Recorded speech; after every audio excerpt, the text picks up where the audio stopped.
Salut à toi et bienvenue dans un nouvel épisode d'Écrire librement, le podcast qui t'accompagne dans ton aventure d'auteur en toute simplicité.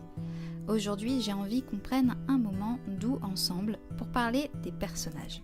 Parce qu'on le sait, une histoire peut être super bien ficelée, mais si on ne croit pas aux personnages, quelque chose sonne faux. Alors comment créer un personnage vraiment vivant, touchant et crédible ? Je te propose aujourd'hui 5 questions essentielles à te poser, pas des cases à cocher, plutôt des invitations à creuser, à écouter et à ressentir. Installe-toi confortablement, c'est parti. Souvent, on pense à notre personnage uniquement en fonction de son rôle dans l'intrigue. Mais si tu te demandes qui est cette personne si je la croise dans la rue un jour, où il se passe rien de spécial dans sa vie, tu accèdes à quelque chose de beaucoup plus profond. Comment elle parle, ce qu'elle aime manger, son rapport au silence, à l'enfance, à la solitude.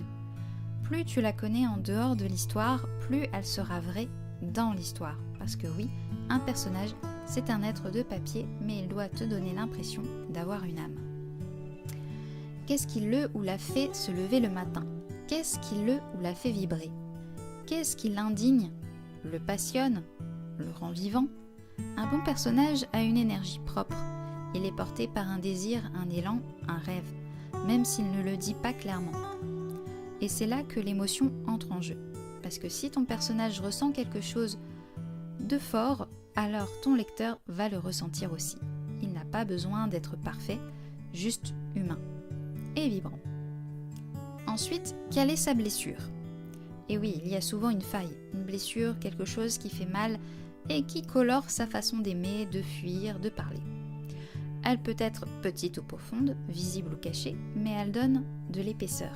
C'est souvent ce qui crée l'émotion, ce qui rend un personnage vulnérable et donc attachant. Tu peux te demander qu'est-ce que il ou elle essaie de cacher, même à lui-même. Et très souvent, cette blessure, c'est ce que l'histoire va venir rencontrer, transformer, parfois réparer. Les êtres humains sont paradoxaux. On veut quelque chose et on fait tout pour le fuir. On dit une chose et on pense l'inverse. Et c'est pareil pour tes personnages. Pose-toi la question, quelle est la contradiction intérieure de ce personnage ? Par exemple, il veut être aimé, mais repousse tous ceux qui s'approchent. Elle veut la vérité, mais ment à elle-même. Ces tensions internes créent du relief. Elles rendent ton personnage imprévisible, vivant et donc passionnant. Et enfin, demande-toi qu'est-ce qui pourrait le faire évoluer, changer de regard, s'ouvrir à autre chose, même si ton personnage ne change pas beaucoup. La possibilité de transformation est essentielle. Elle crée de l'espoir, du mouvement. Et pour le lecteur, c'est un miroir.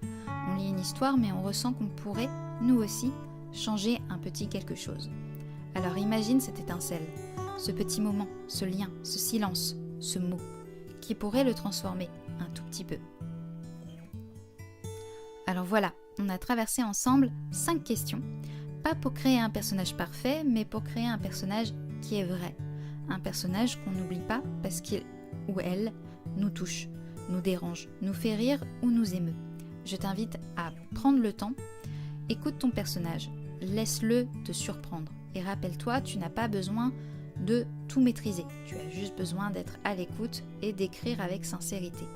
Merci d'avoir été là. Si tu veux soutenir ce podcast, tu peux laisser un petit like, un commentaire ou t'abonner pour ne rien rater des prochains épisodes. Et moi, je te dis à très vite pour un prochain épisode d'Écrire librement.